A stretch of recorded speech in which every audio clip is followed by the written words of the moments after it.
Bonjour et bienvenue sur Tricotouch. Aujourd'hui, on va faire une version en bref et sous-titrée du tuto tricot numéro 3 que vous trouverez dans mes vidéos. Comme d'habitude, vous trouverez dans la barre d'infos qui se trouve sous cette vidéo tous les liens dont vous pourriez avoir besoin et notamment le lien qui vous amènera vers le site de Prima sur lequel se trouve ce patron gratuit de fil d'art. C'est un pull manche courte de la taille 34 à la taille 52 avec un motif ajouré sur le haut. Ce tuto en bref ne s'adresse pas aux débutants total. Il vous faut déjà avoir un petit peu tricoté et puis savoir faire un échantillon. Ici la vidéo très détaillée sur la façon de tricoter et de compter un échantillon. Sans échantillon, vous ne pourrez pas faire les calculs. Le premier échantillon qu'on va faire, que vous allez faire, c'est celui de la partie en jersey. Et nous ferons l'échantillon de la partie du point fantaisie ensemble. Idéalement aussi, vous savez tricoter les mailles comme elles se présentent. Ça nous sera utile notamment pour les côtes. Alors pour le matériel, pour la partie jersey, moi j'ai utilisé donc un fil de chez Katia qui s'appelle Austral et qui se tricote avec des aiguilles numéro 4. Donc j'ai pris la paire d'aiguilles qui est préconisée par le fabricant et une paire d'aiguilles, une demi-taille en dessous pour venir tricoter les côtes. Pour le point fantaisie, j'ai utilisé des aiguilles une taille et demie au-dessus de celles qui sont préconisées pour ce fil.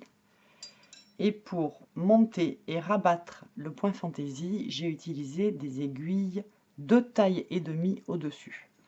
Donc des aiguilles 5,5 pour faire le point fantaisie et des aiguilles 6,5 pour monter et rabattre, des aiguilles 4 pour le jersey, 3,5 pour les côtes.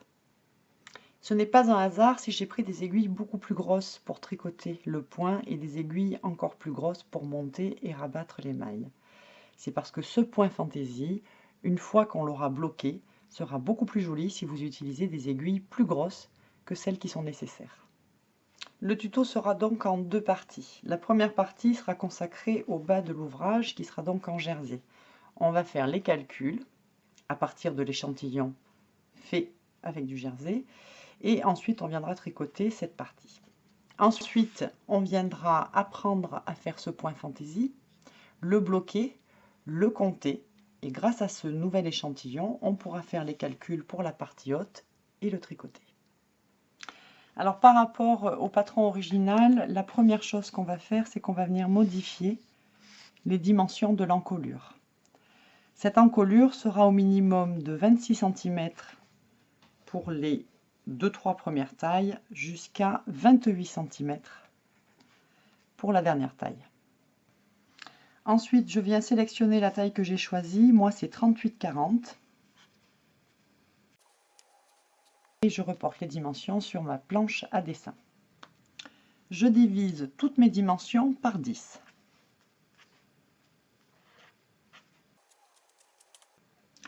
Et je note l'échantillon que j'ai fait en jersey avec des aiguilles numéro 4. Il m'a fallu 19,5 mailles en largeur pour faire 10 cm et 27 rangs en hauteur pour faire 10 cm. Je peux maintenant faire mes calculs. Donc pour les dimensions en largeur, j'utiliserai cette partie de l'échantillon. Et pour mes dimensions en hauteur, j'utiliserai cette partie de l'échantillon. 4,7 fois 19,5. Je trouve 91,65. Je l'arrondis à 92. J'aurais pu l'arrondir à 91. Pour les côtes, 0,2 que multiplie 27 cette fois-ci. Je trouve 5,4 et là il faut que j'arrondisse à un nombre pair. La hauteur est toujours en nombre pair. Je ferai donc 6 rangs. Ensuite 4,2 fois 27. Je trouve 113,4, je l'arrondis à 114. Les côtes seront tricotées avec des aiguilles 3,5, c'est-à-dire une demi-taille en dessous du jersey. Le jersey, lui, sera tricoté avec des aiguilles numéro 4. je vais monter et rabattre la partie jersey avec des aiguilles numéro 4. Pour les côtes, j'ai choisi de faire des côtes 3-2, mais vous pouvez faire n'importe quel type de côte que vous souhaitez. Je vais avoir besoin de fil perdu pour monter les mailles et pour faire la couture sur le côté. J'ai l'habitude de prendre 2 fois et demi la largeur ici, plus 2 fois la hauteur de couture. Pour moi, ça correspond à 2 mètres de fil perdu. Oui, j'ai continué la vidéo et j'ai oublié de vous parler du fil pour rabattre. Donc ici, quand on viendra rabattre, on va garder du fil pour faire la couture au point arrière de la partie basse et de la partie haute. Je vais garder 3 fois la largeur, soit à peu près en ce qui me concerne 1,50 m.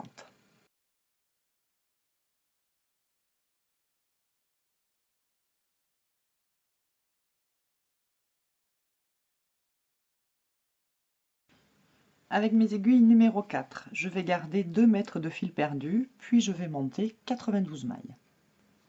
Je prendrai ensuite mes aiguilles 3,5 et je tricoterai 6 rangs de côte 3-2. Je garde 2 mètres de fil perdu et je fais un nœud coulant qui comptera comme première maille. Je monte 92 mailles.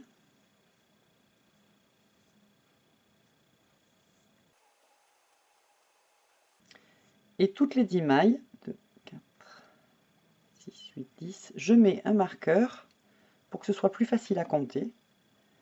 Et j'enlèverai ces marqueurs dès le premier rang. Voilà, j'ai monté mes 92 mailles. Hop.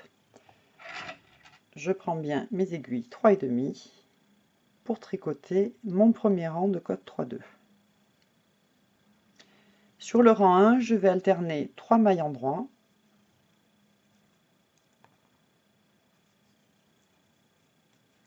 deux mailles envers sur tout le rang.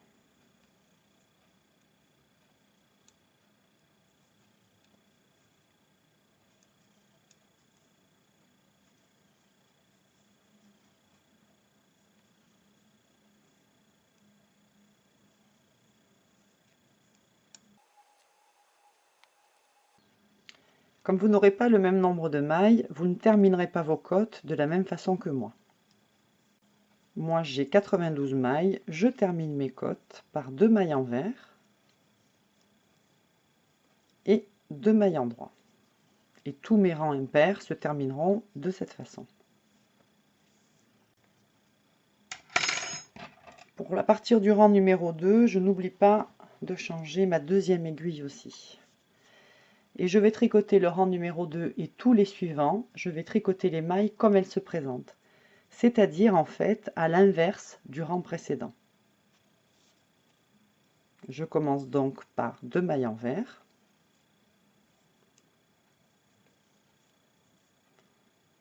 Ensuite, j'ai 2 mailles en droit,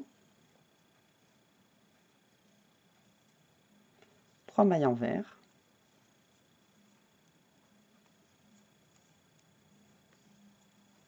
deux mailles en droit,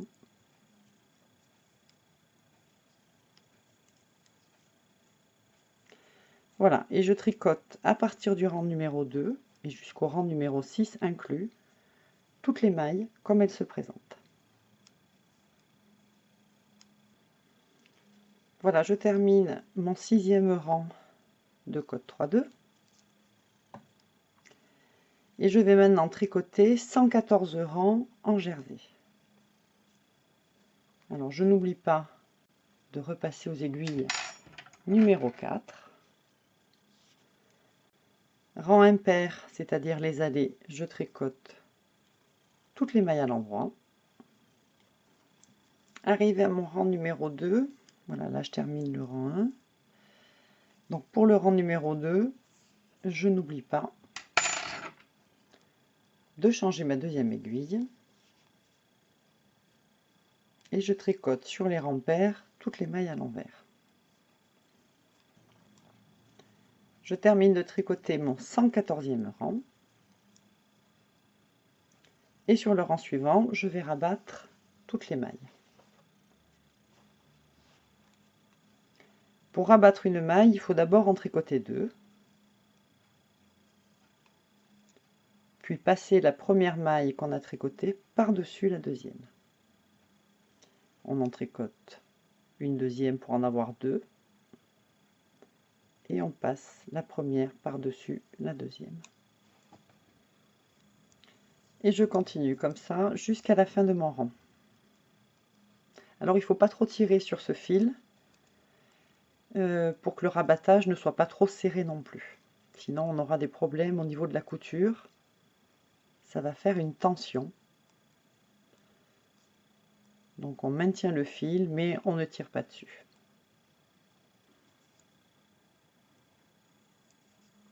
Voilà, je termine de rabattre toutes mes mailles. Il me reste une maille sur mon aiguille que j'agrandis et je passe ma main pour sécuriser. Hop. Et je passe le fil perdu dans la boucle. Voilà, j'ai tricoté le devant ou le dos, peu importe, en jersey. Donc maintenant, il nous reste à tricoter une deuxième pièce exactement identique. On va maintenant passer au point fantaisie. Alors, pour réaliser ce point fantaisie, on va devoir faire un échantillon pour refaire les calculs. Et on va se munir pour cet échantillon du même matériel que lorsqu'on va tricoter la partie haute de l'ouvrage. Donc déjà, pour monter et pour rabattre les mailles, je vais utiliser des aiguilles 6,5. C'est-à-dire 2 tailles et demie au-dessus des aiguilles qui sont préconisées pour le fil. Pour faire le point fantaisie lui-même, je vais utiliser des aiguilles 5,5. On utilise des aiguilles très grosses pour monter et pour rabattre les mailles parce qu'on va avoir besoin d'étirer le motif au moment du blocage. Et on veut aussi éviter les tensions qu'il y aura au niveau de la couture, de la partie basse et de la partie haute. Ce point fantaisie, c'est un point ajouré. On l'obtient grâce à l'alternance de diminution d'autre part et d'augmentation d'autre part. Les diminutions sont faites grâce à des surjets et les augmentations qui forment les trous, les jours, sont faites grâce à des jetés. Il se tricote en 6 rangs, toujours en jersey, c'est-à-dire tous les rangs impairs sont tricotés toujours à l'endroit et tous les rangs pairs sont tricotés toujours à l'envers. Donc en 6 rangs, et c'est sur le rang numéro 1 qu'on viendra poser nos diminutions et nos jetés. Pour que les jours soient en quinconce, ce qui va se passer, c'est que sur les 6 rangs suivants, on viendra décaler les jours d'une maille. Je vais donc tricoter mon échantillon avec des aiguilles beaucoup plus grosses que celles qui sont prévues initialement pour ce fil. Je vais venir monter 24 mailles pour pouvoir mesurer 10 cm dans la largeur après avoir étiré et bloqué l'ouvrage. Et en hauteur, je vais tricoter autant de rangs que nécessaire pour avoir au minimum 16 cm. Avec mes aiguilles 6,5, je vais monter 24 mailles. Voilà, j'ai monté mes 24 mailles. Je prends maintenant mes aiguilles 5,5 pour tricoter mon motif. La première étape, c'est de décider à combien de mailles du bord je veux commencer mon motif. Le motif peut commencer à 2 mailles du bord, 3 mailles du bord ou 4 mailles du bord. Moi, j'ai décidé de le commencer à 2 mailles du bord. Je vais donc tricoter mes 2 premières mailles à l'endroit tout à fait normalement. Maintenant, je vais commencer mon motif. Donc, il s'agit d'alterner des diminutions, suivi une diminution, suivie d'une augmentation. Pour faire la diminution, on va faire un surjet. Je glisse la première maille qui se présente sans la tricoter à l'endroit. Je tricote la maille suivante. Et je rabats la maille glissée par-dessus la maille tricotée. Voilà, j'ai fait une diminution. Pour compenser cette diminution et garder le même nombre de mailles, je vais rajouter une maille, je vais faire une augmentation. Et pour ça, je vais faire un jeté. Mon fil est derrière, je le fais passer devant. Et je recommence, maintenant je fais un surjet, c'est-à-dire une diminution. Je glisse ma maille à l'endroit sans la tricoter. Je tricote la suivante, donc vous voyez mon fil qui est à l'avant, du coup va aller sur l'arrière, et c'est comme ça que je vais rajouter une maille. Je tricote donc la suivante, et je rabats la maille glissée par-dessus la maille tricotée. Tout de suite après, je fais un jeté pour bien garder le même nombre de mailles du début de l'ouvrage jusqu'à la fin de l'ouvrage. Et je continue. Je glisse, je tricote, je rabats, je jette. Je glisse, je tricote, je rabats, je jette.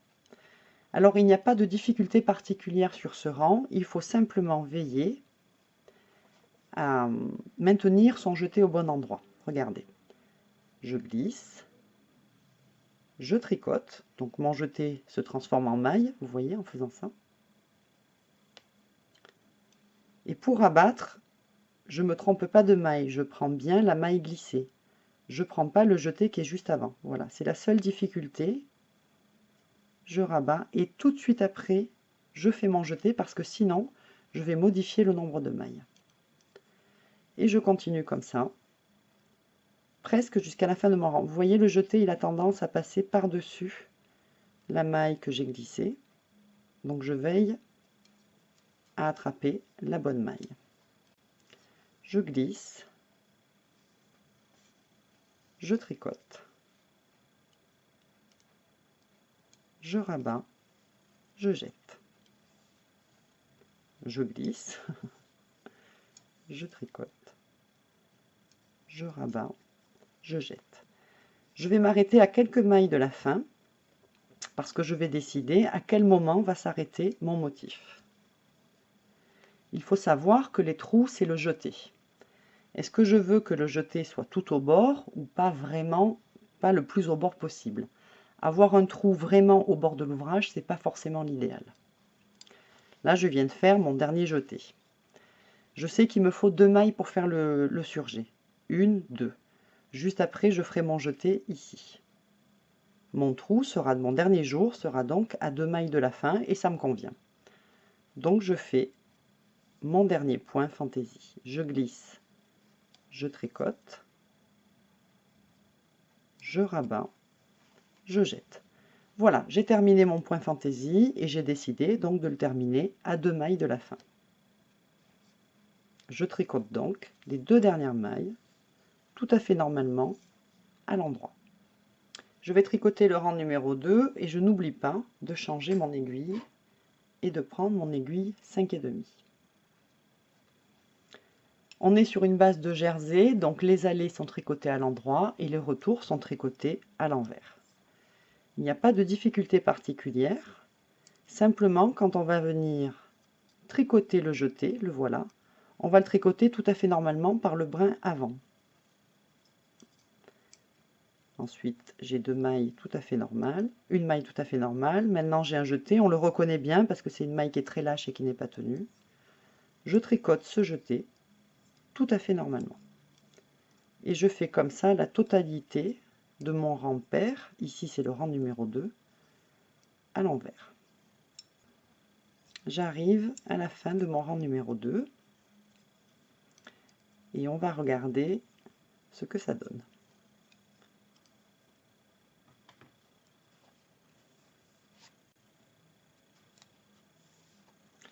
Voilà, partout où on a tricoté le jeté normalement par le brin avant, en fait, il s'est formé un trou.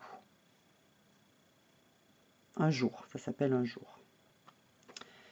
Le rang numéro 3, 4, 5 et 6, je le tricote en jersey. Là non plus, pas de difficulté particulière, si ce n'est que quand on arrive à l'endroit du jeté, Vous verrez, la maille est encore un peu bizarre, elle n'est pas tenue, elle est un petit peu lâche, mais c'est tout à fait normal. Voilà, je termine mon rang numéro 6.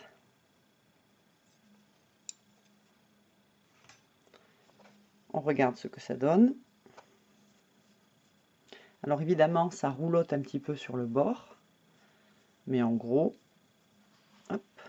c'est un petit peu mou aussi, c'est normal, puisque j'ai utilisé des aiguilles beaucoup plus grosses que prévu. Voilà, on a des jours et on a quelques rangs de jersey. Donc sur cette première série de 6 rangs, voilà ce que j'ai fait. J'ai décidé de commencer mon motif à 2 mailles du bord, j'ai donc tricoté 2 mailles pour rien avant de commencer mon motif. J'ai fait mon rang numéro 1 et j'ai arrêté mon motif à 2 mailles de la fin, c'est-à-dire que j'ai fait mon dernier jeté à 2 mailles de la fin. Puis j'ai tricoté mon rang numéro 2, 3, 4, 5 et 6, tout simplement en jersey. Pour la deuxième série de 6 rangs que je dois faire, je vais devoir décaler mon motif de 1 maille. Comme là, j'ai commencé par 2 mailles pour rien avant d'attaquer mon motif, cette fois-ci, je vais commencer par 3 mailles pour rien. Je tricote donc 3 mailles, puis je commence mon motif. Je me trompe. Je glisse, je tricote, je rabats et je jette. Je glisse, je tricote, je rabats, je jette.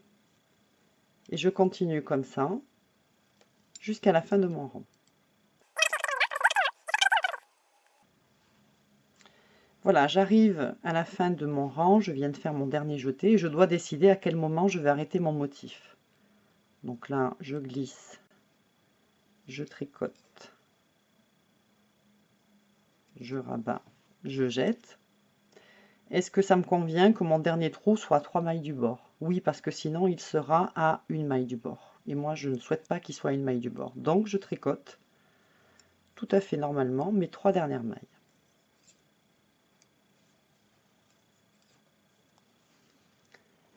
Rang numéro 2, je tricote toutes mes mailles à l'envers et je tricote mes jetés comme d'habitude par le brin avant.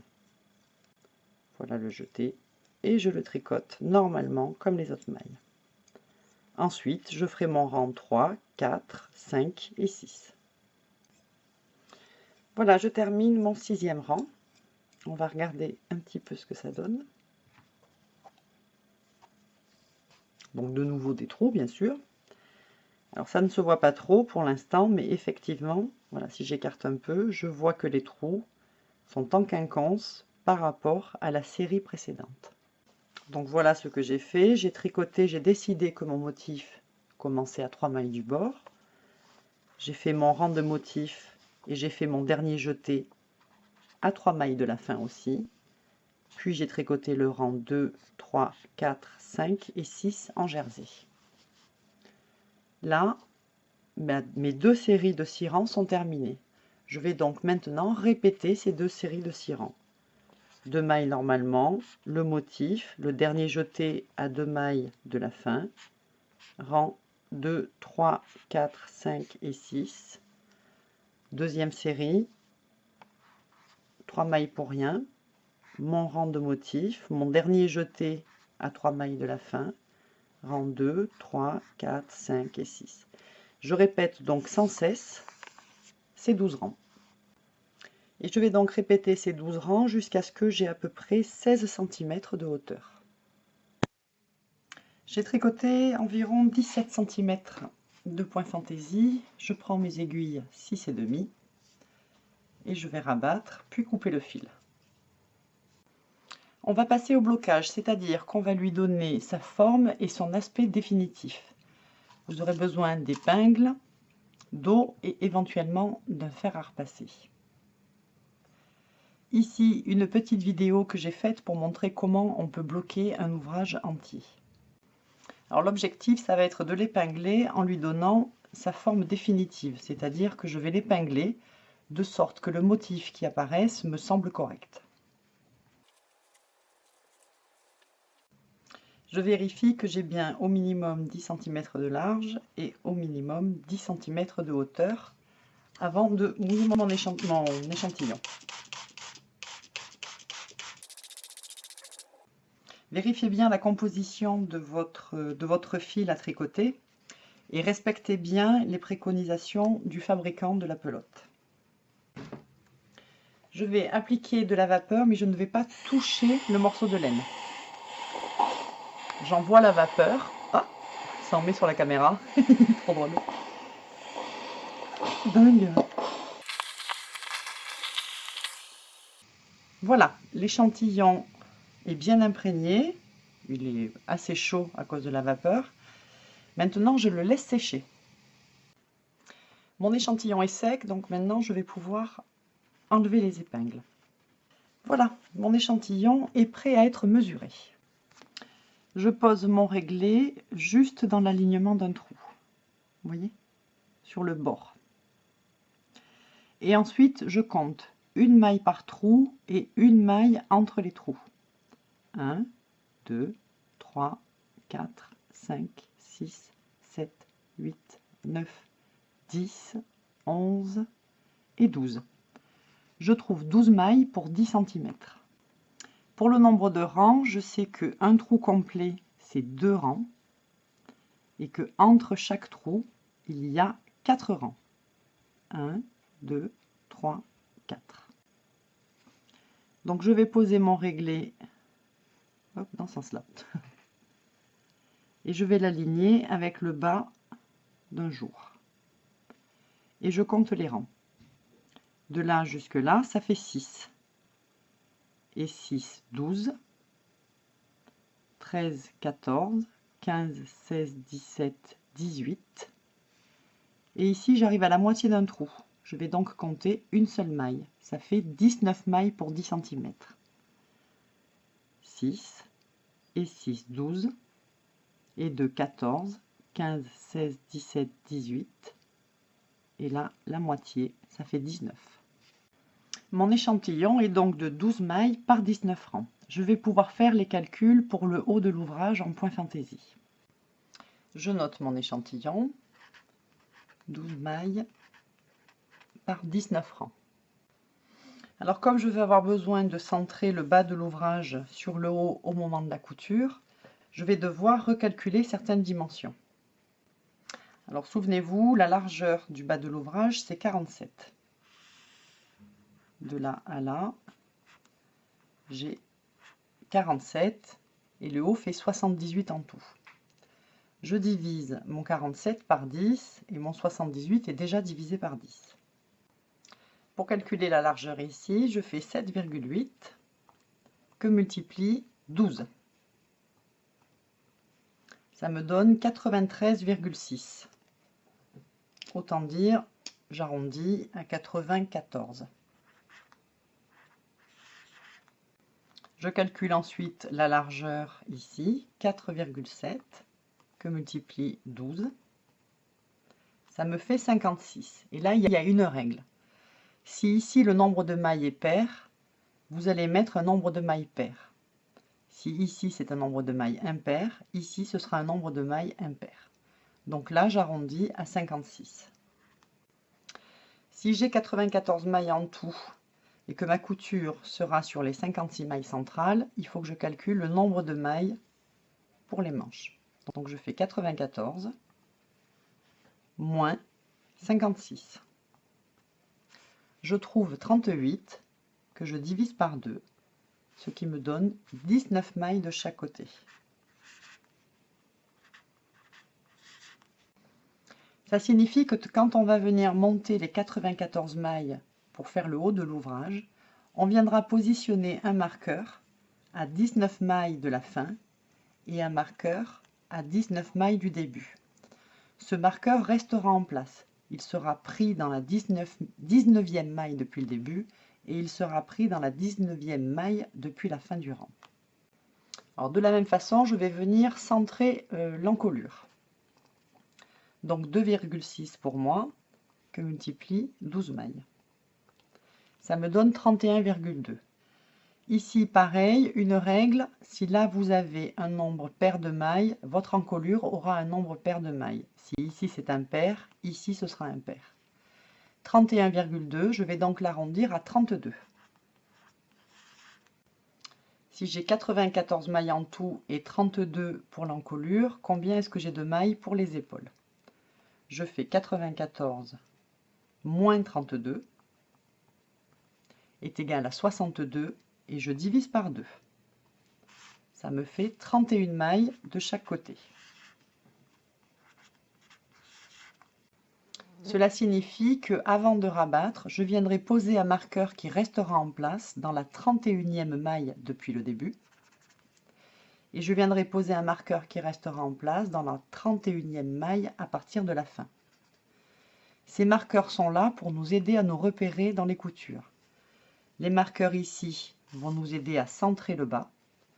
Et les marqueurs ici vont nous aider à faire les coutures des épaules et laisser l'espace suffisant pour l'encolure. On va pouvoir passer au calcul de la hauteur de l'ouvrage. Dans notre échantillon, on fait le motif sur le rang numéro 1, c'est-à-dire qu'on a des trous juste au bord de l'ouvrage. Ici, on va éviter de le faire parce que si on a des jours qui sont au niveau de la couture, ça ne va pas nous faciliter les choses. Donc ce qu'on fera, c'est qu'on commencera par tricoter 6 rangs, c'est-à-dire une série de 6 rangs, mais sans motif, tout en jersey. On va donc calculer la hauteur de l'ouvrage, qui sera un multiple de 6. Je prends la hauteur, 1,9, et je multiplie par le nombre de rangs, fois 19. Je trouve 36 rangs, donc déjà c'est forcément un nombre de rangs pair. Pour les besoins du tuto, je vais imaginer que c'est 38 rangs, pour vous expliquer comment faire si vous trouvez un nombre de rangs qui n'est pas un multiple de 6. Donc je vais de toute façon commencer par 6 rangs en jersey, pour ne pas avoir de problème à faire la couture. Ensuite, je vais faire 5 motifs. 1, 2, 3, 4, 5 motifs en tout. Et puis, je viendrai compléter, donc en l'occurrence sans doute 2 rangs, mais peut-être 1 ou 2 cm de jersey. C'est vous qui verrez le nombre de rangs de jersey que vous allez compléter pour arriver à mes 19 cm en tout. Avec mes aiguilles numéro 6,5, je vais venir monter 94 mailles. Puis je vais poser un marqueur dans la 19e maille depuis le début du rang et dans la 19e maille depuis la fin du rang. Ce marqueur doit rester en place, il est dans la 19e maille elle-même. Je vais changer d'aiguille et passer aux aiguilles 5,5. Je vais tricoter 6 rangs de jersey, puis 5 motifs de point fantaisie. Avant de rabattre, je vais mesurer et compléter par le nombre de rangs de jersey qu'il me faut pour arriver à 19 cm de hauteur. Avant de rabattre, je viendrai placer un marqueur dans la 31e maille depuis le début et dans la 31e maille depuis la fin. Je changerai d'aiguille, je prendrai des aiguilles 6,5 et je viendrai rabattre toutes les mailles. Alors, concernant le fil perdu, je vais avoir besoin de fil perdu pour monter mes mailles. Donc 2 fois et demi, 78, plus du fil perdu pour faire la couture au point arrière. La couture au point arrière prend un petit peu plus de fil que la couture invisible. Je compte donc 3 fois cette largeur de couture. Ici, j'ai à peu près 15 cm. Donc 78 fois 2,5. Plus à peu près 50 cm. Hop. Plus à peu près 50 cm pour les manches. Je vais donc laisser 2,50 m environ. Quand je viendrai rabattre, même chose, je vais laisser du fil perdu pour pouvoir faire la couture au point arrière de l'épaule. Là, j'ai presque 30 cm, x 3, 90 cm. Je vais donc laisser 1 mètre de fil perdu quand j'aurai rabattu les mailles. Voilà, j'ai laissé 4 mètres de fil perdu pour monter les mailles et faire la couture au point arrière. Maintenant, je monte 94 mailles avec mes aiguilles 6,5. Voilà, mes 94 mailles sont montées. Je vais donc venir poser un marqueur à 19 mailles du début, dans la 19e maille depuis le début et dans la 19e maille depuis la fin. Soit j'utilise un marqueur qui s'ouvre et qui se ferme, soit une aiguille à laine et un fil de couleur contrastante. Voilà ma 19e maille, je viens glisser le fil dans la maille elle-même. Alors c'est pas forcément, voilà. Ok.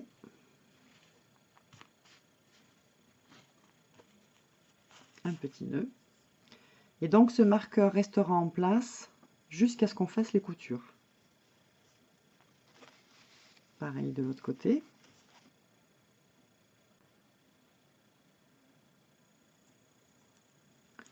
Voilà. Donc là je peux couper. Voilà, je peux démarrer mon haut d'ouvrage en point fantaisie. Donc j'oublie pas de changer d'aiguille et de changer les deux aiguilles sur le rang 1 puis sur le rang 2.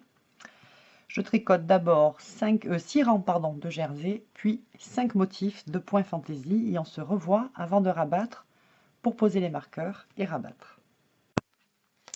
Avant de rabattre avec mes aiguilles 6,5, je vais poser donc les deux marqueurs. 31 mailles en début de rang. Voilà la 31e. Et 31e maille à partir de la fin du rang.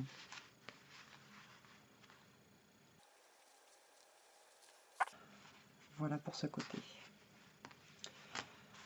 Ensuite, je contrôle que j'ai bien 32 mailles entre les deux marqueurs. 30, 32. Ok. Je prends mes aiguilles 6,5, je rabats et je laisse 1 mètre de fil perdu pour la couture de l'épaule. Voilà qui est fait. Ah ben là, j'avais oublié de nouer mon marqueur pour pas qu'il s'enlève, évidemment.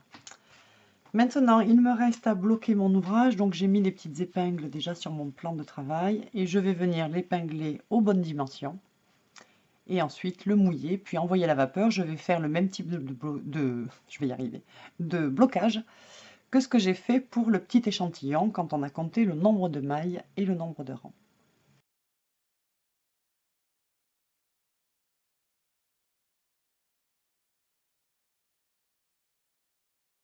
Pendant qu'il sèche, je tricote une deuxième partie exactement identique à celle-ci. J'ai fini les deux empiècements du haut et je les ai bloqués.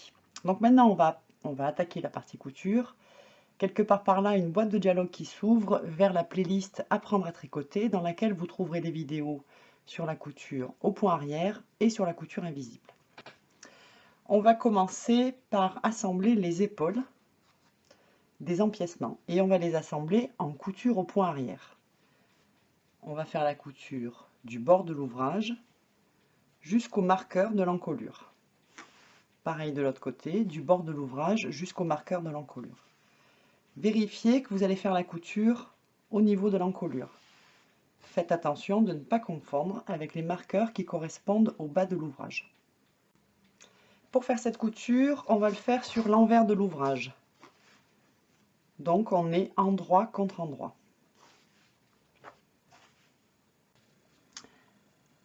Je vais commencer par faire une petite réparation sur le bord.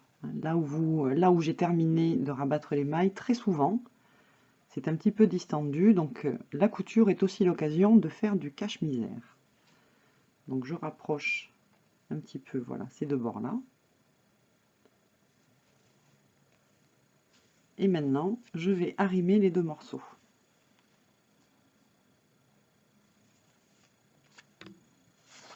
Voilà qui est fait. Les mailles ont été rabattues sur ce morceau et sur celui-là avec les mêmes aiguilles, des aiguilles 6,5. Donc les mailles font la même taille. Elles vont pouvoir nous servir de repère pour notre couture au point arrière.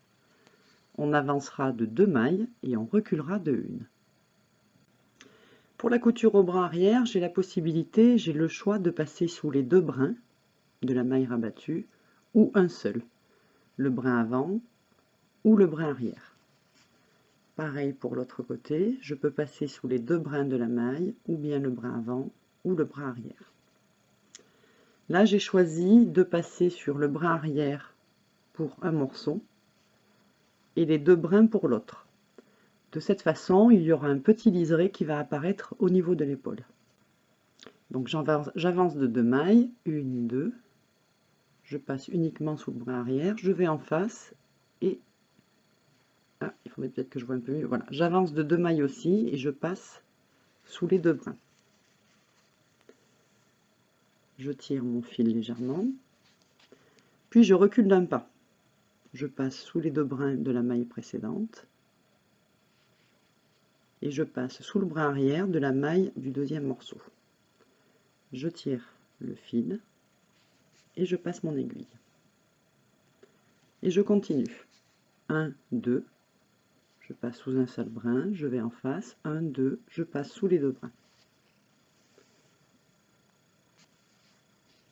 Je tire un peu et je reviens d'un pas. 2 brins ici, un brin là. Et je continue comme ça jusqu'à ce que j'arrive au marqueur de l'épaule. De l'encolure, pas de l'épaule, de l'encolure. Quelques petits conseils quand même, il serait bon d'avancer au même rythme d'un côté et de l'autre. Donc j'avance de 2 mailles et je vais en face, où j'ai avancé aussi de 2 mailles. Il ne faut pas créer de décalage entre le dos et le devant. Pareil, quand je recule de 1 maille d'un côté, je veille à bien reculer de 1 seule maille de l'autre aussi. L'autre conseil que je peux vous donner, c'est de ne pas tirer trop fort sur le fil. Ici, pas trop fort, et ici, pas trop fort non plus, pour ne pas faire de tension.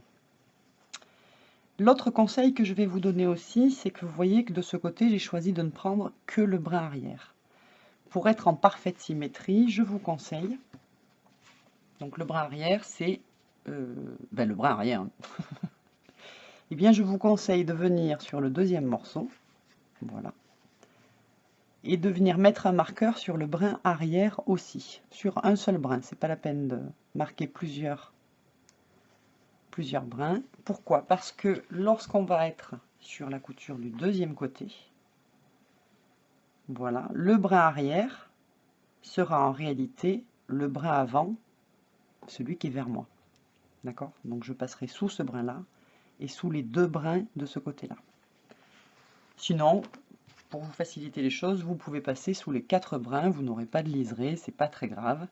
C'est juste une question purement esthétique. Allez, et ben je continue ma couture et puis on se retrouve quand j'arrive au marqueur de l'encolure. Voilà, j'arrive vers mon marqueur, je vais faire mon dernier point. Un brin ici et 2 brins en face. Je termine ma couture. Et avant de sécuriser et de rentrer le fil, je vérifie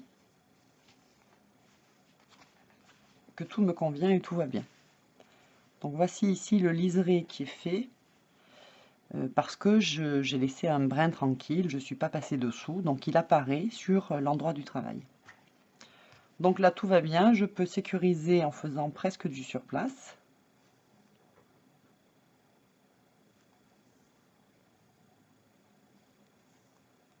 Puis je viens rentrer le fil dans la couture et je veille à ne pas dépasser sur l'endroit du travail. Je reste sur la tranche de la couture, je fais quelques centimètres dans un sens, un petit peu de surplace, et ensuite je faufile tout simplement le fil avant de le couper.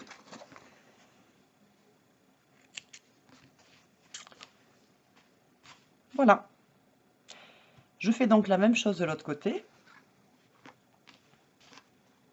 en utilisant le fil perdu que j'ai à ma disposition, le voilà.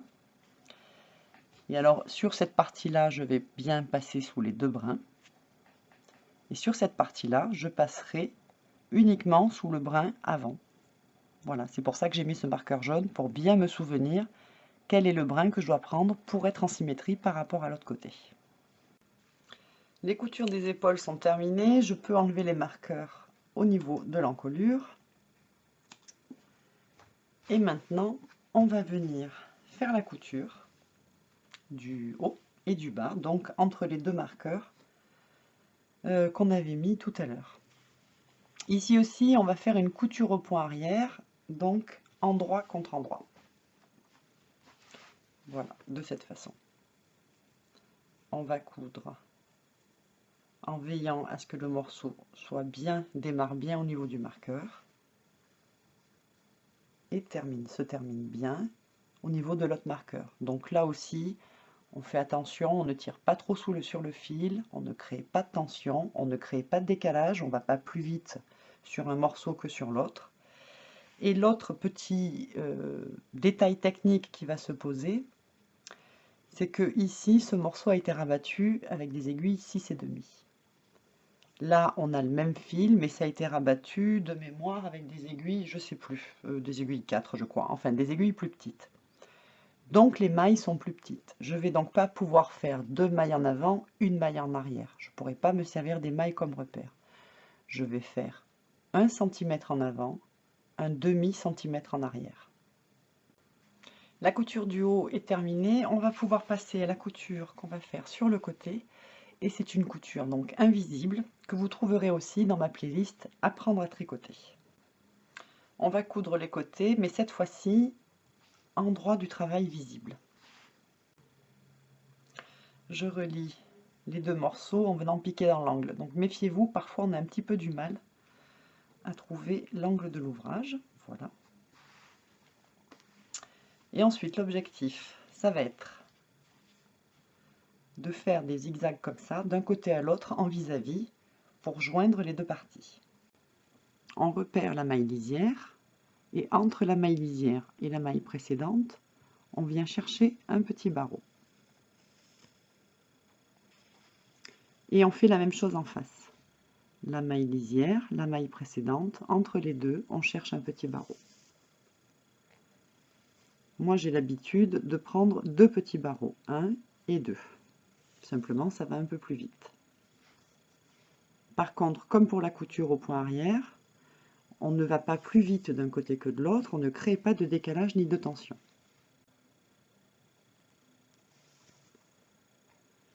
Vous remarquerez que je ne tire pas le fil. Je le tirerai à la fin, enfin à la fin, au bout de 2-3 cm de couture à peu près.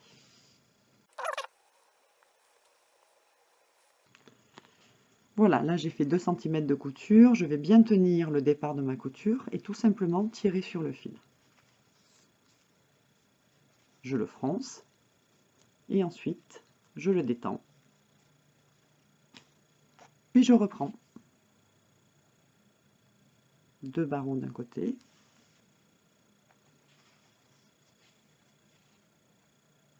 Deux barreaux en face. Et je continue comme ça jusqu'à ce que j'arrive sous le bras.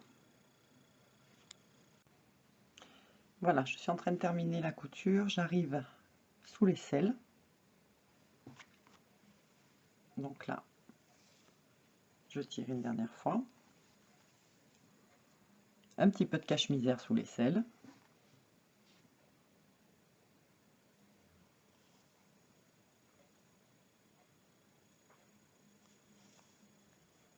Ok.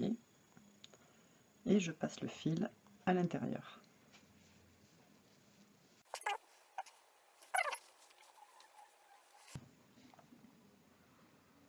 Et je viens sécuriser le fil, puis le rentrer dans la couture, en faisant attention de ne pas traverser sur l'endroit du travail, pour pas que ça se voit. Je ferai la même chose avec les fils de changement de pelote que j'ai sur les bords aussi, je les rentrerai tous dans les coutures. Ensuite, je passe à la couture invisible du deuxième côté. Et ensuite à la couture au point arrière sous les manches. Alors moi je l'ai déjà faite, mais c'est une couture au point arrière, comme celle qu'on a fait jusqu'à maintenant, que vous faites sous les manches. Pour une finition plus jolie, vous pouvez très légèrement faire rouler les bords, et puis vous venez faire juste un petit point de couture, voilà, pour que le petit rouloté reste en place. Voilà, cette version en bref et sous-titrée du tuto tricot numéro 3 est terminée.